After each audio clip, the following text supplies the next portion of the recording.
walking down the street.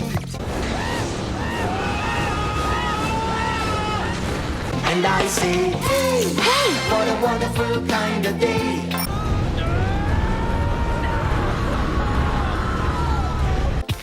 And I say, hey, hey, what a wonderful kind of day.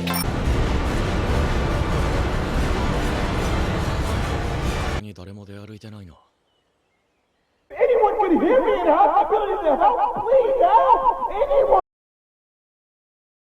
Get along with each other. Bro, Beru is actually terrifying, okay? This episode is absolutely crazy. This is an Anime of the Year candidate. I don't fucking care what any anime elitist might tell you, okay? Let's just go ahead and dive all the way in. So, Shimizu's head hits the ground, and Beru immediately moves on to Japanese Hercules, whose real name is Kenzo. You know, he deserves at least that much respect, because Beru speed blitzes this man and takes his head off, leaving only Fujishima behind.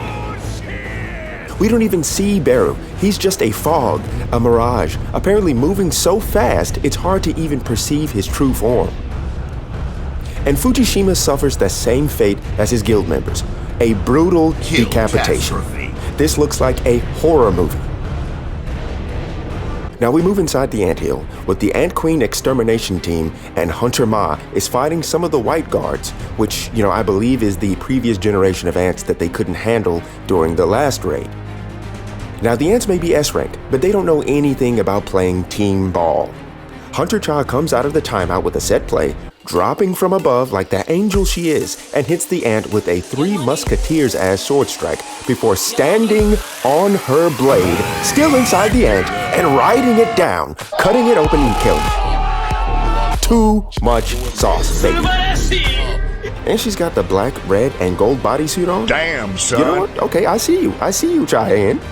They haven't encountered any of the bipedal ants, the new generation, the new evolution, probably because they're directly guarding the Ant Queen. But Hunter Cha can smell a powerful magic beast deeper inside the dungeon, so at least they know they're heading in the right direction. Outside, Ippei and Kei show up on the scene to check on Team Charlie. They see nothing but bodies, and Fujishima's glasses. Beru's stench and demonic aura are so powerful they start vomiting. Kei throws up a massive ice wall, freezing everything in the area. Some real Fortress of Solitude type shit, and it doesn't matter.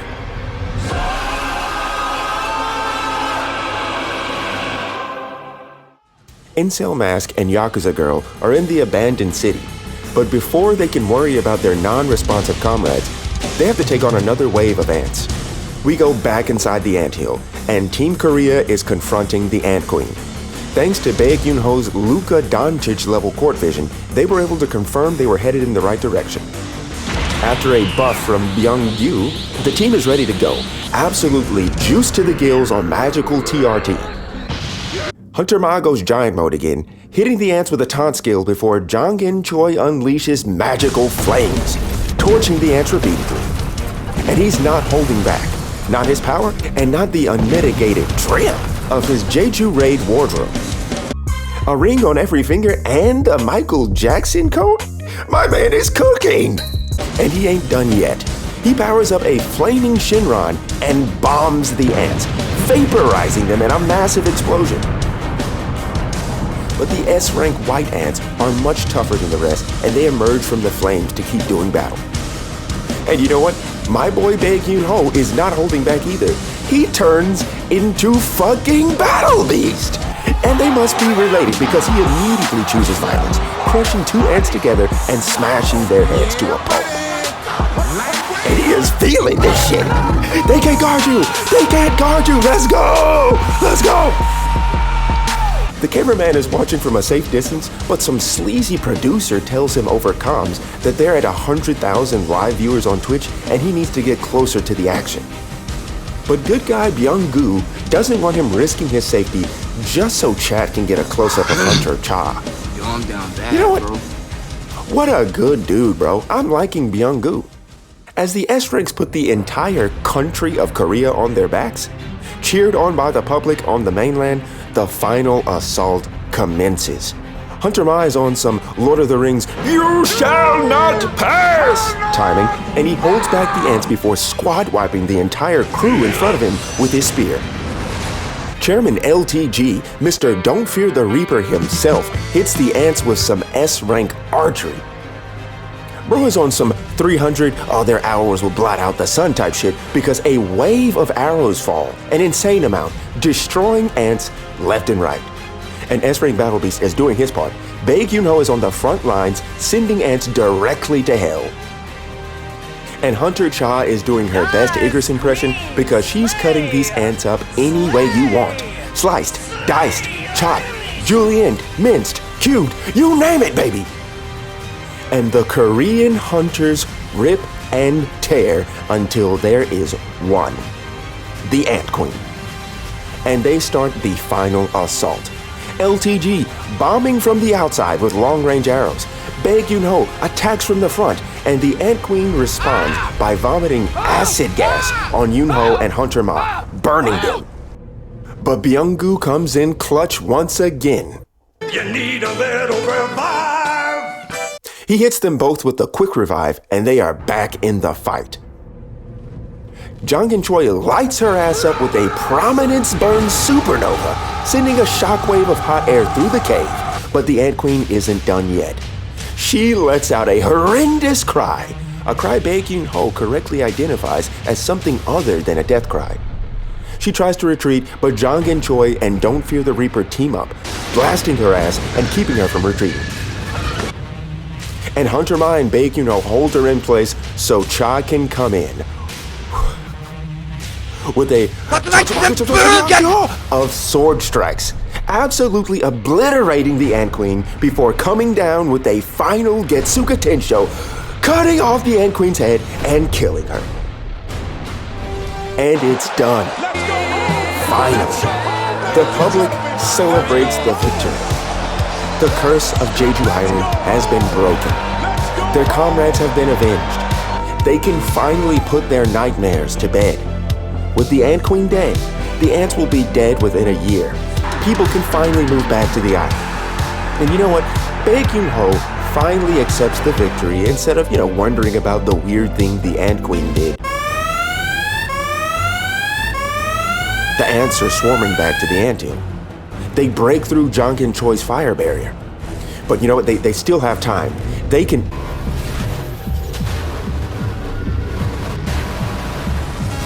Beru stands before them, blocking their exit from the cave. And look at this nigga. He unleashes another sickening wave of magical power, overwhelming Hunter Cha with a foul and demonic stench unlike anything she's ever smelled. Hunter Ma moves to intercept, but the pure killing intent Beru emanates is so powerful, he's frozen in place. Sensing his death so strongly, Beru is able to walk past without even acknowledging him. Beru stops in front of the fallen Ant Queen before seemingly cannibalizing his own mother. He lets out a scream of rage and anguish before blitzing behind Cha Hae-in and with one strike, crushing her arm and ribcage, sending her violently smashing into a stone pillar. And she's done. Hunter Ma quickly responds, going back into his giant mode and crushing Beru with his shield. But Beru is a creature they simply cannot comprehend the might of. He shatters Hunter Ma's shield and destroys his arm. But Hunter Ma's not on this mission for no reason. He comes back with his other good arm, striking with his spear, but Beru grabs his wrist and tears off that arm too, walking right past him as the stumps of Hunter Ma's arms shower the battlefield in blood. And Battle Beast Yoonho attempts to attack, but Beru shreds his chest open with his adamantine claws, leaving him a bloody mess before he can even comprehend what's happened to him. Jongin Choi is next. Poorly equipped to take on the light speed movements of Beru, he stops his attack and ends the battle before it even begins, all with one single movement. Chairman Lim Tae-gyu fires an arrow at Beru's skull before Jongin Choi's body hits the ground. But Beru is strength beyond strength. He catches the arrow in midair, barehanded, bro.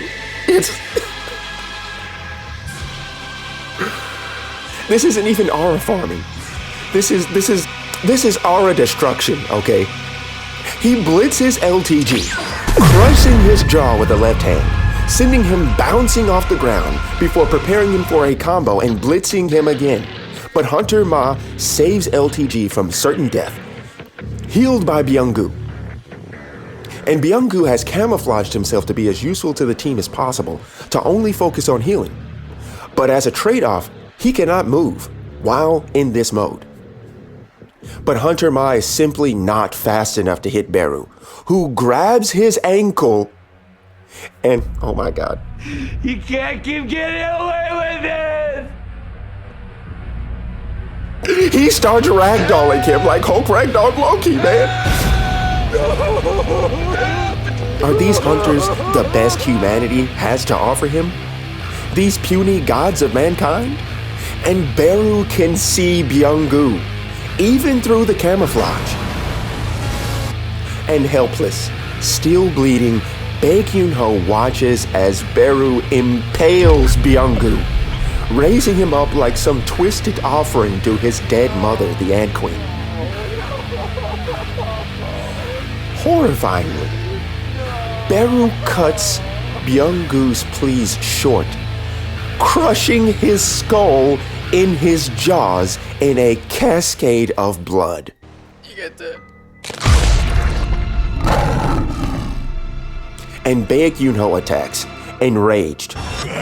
Beru flings Byung-gu's lifeless body at him before choking him so hard he reverts back to his regular human state. And listen, what happens next is truly bone-chilling and a disrespect of the highest order.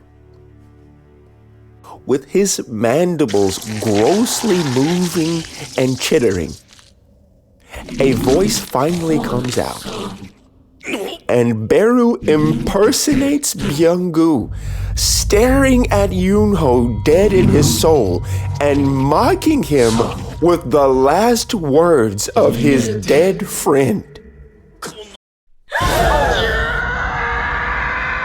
No. I've had enough already. I've had enough of this man already. Because for real, this is actually crazy work, okay? This is crazy. But Beru isn't done. Killing soldiers isn't enough. They killed his queen. Regicide can only avenge regicide. He has to kill their king, the king of mankind. He drops Yoonho and heads outside for the only other source of magical power that's even a threat on the island. He heads for Godo. But the hunters inside are still not safe. The ants that broke through the barrier before are still swarming to finish them off. Outside, Godo reaches the massacred, brutalized body of Kay before receiving a transmission from the chairman of the Japanese Hunters Association. And this man reveals the depth of their evil treachery, man. They're going to leave the Korean hunters to die, decimating Korea's military capability and claiming the honor of closing an S-rank gate. What a deceitful, disrespectful, dishonorable ass Ningen! And literally go to hell. He orders all of the Japanese hunters to retreat so a secondary strike team can successfully finish off the raid without any more S-rank casualties.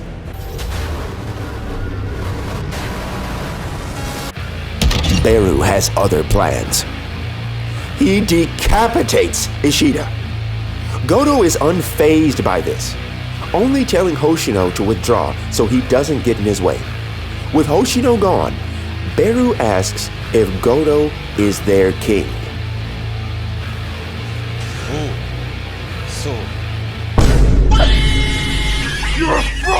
He unleashes his overwhelming power before they clash, and Goto remembers a familiar feeling.